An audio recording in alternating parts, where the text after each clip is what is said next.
Hello everyone. आज हम discuss करेंगे हेलुसिनेशन।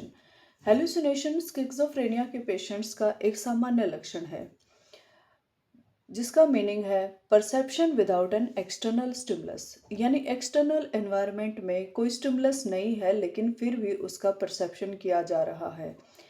इसमें बहुत प्रकार की आवाज़ें सुनाई दे सकती हैं या हमें कुछ दिखाई दे सकता है। ये हेलुसिनेशन के सामान्य उदाहरण हैं। ये इल्यूजन से बिल्कुल अलग है। इल्यूजन में क्या होता है, एक्सटर्नल स्टिमुलस होता है लेकिन उसको हम गलत परसीव कर लेते हैं, गलत उसका प्रत्यक्षीकरण हो जाता है।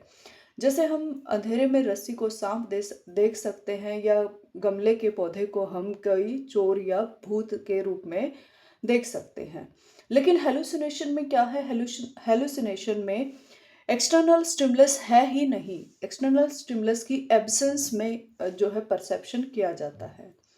ये कई प्रकार का हो सकता है, कई टाइप्स इसके पाए जाते हैं। फर्स्ट टाइप है ऑडिटरी हेलुसिनेशन। जैसे नाम से ही पता चल रहा है, ऑडिटरी मतलब सुनने से संबंधित। सुनने से संबंधित हेलुसिनेशन में व्यक्ति को बहुत सारी आवाज़ें सुनाई दे सकती हैं, अलग अलग प्रकार की आवाज़ें सुनाई दे सकती हैं जो सामान्य व्यक्तियों को सुनाई नहीं देती हैं। इसमें व्यक्ति बता सकता है कि कोई हमारे घर में किसी की डेथ हुई थी और वो मुझे बोलता हुआ सुनाई देता है, या एक्सट्रीम कंडीशन में व्यक्ति बता सकता है कि मेरा भगवान से सीधा कनेक्शन है और वो मेरे साथ बातें करते हैं और मुझे इंस्ट्रक्शंस देते रहते हैं। और उन इंस्ट्रक्शंस को, उन आवाज़ों का पीछा करते करते व्यक्ति कई बार क्राइम भी कर देता है। अगला है टैक्टाइल हेलुसिनेशन। टैक्टाइल हेलुसिनेशन त्वचा से संबंधित होता है, यानी टच से संबंधित होता है। उसकी स्किन में झुंझुनाहट की सेंसेशन हो सकती है, या उसको ये शिकायत कर सकता है कि उसको किसी ने छुआ है, उसको किसी ने थप्पड़ मारा है। ये टैक्टाइल से रिलेटेड हेलुसिनेशन है। अगला है सोमेटिक हेलुसिनेशंस। सोमेटिक हेलुसिनेशंस में शरीर के अंदर अलग प्रकार की फीलिंग्स की शिकायत व्यक्ति कर सकता है।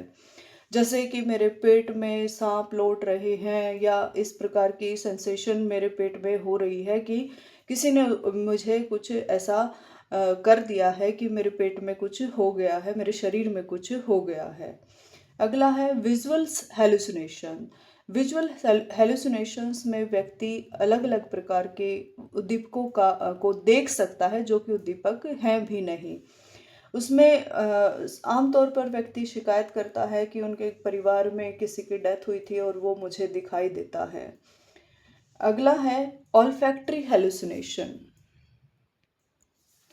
ऑल्फैक्टरी हेलुसिनेशन में गंध से रिलेटेड हेलुसिनेशंस होते हैं, यानी स्मेल से रिलेटेड हेलुसिनेशंस हो सकते हैं।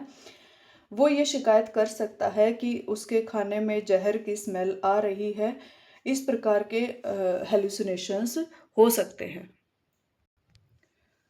इन शॉर्ट हम कह सकते हैं कि जितने हमारे सेंस ऑर्गन्स होते हैं उसी प्रकार से उतने ही हमारे हेलुसिनेशंस हो सकते हैं।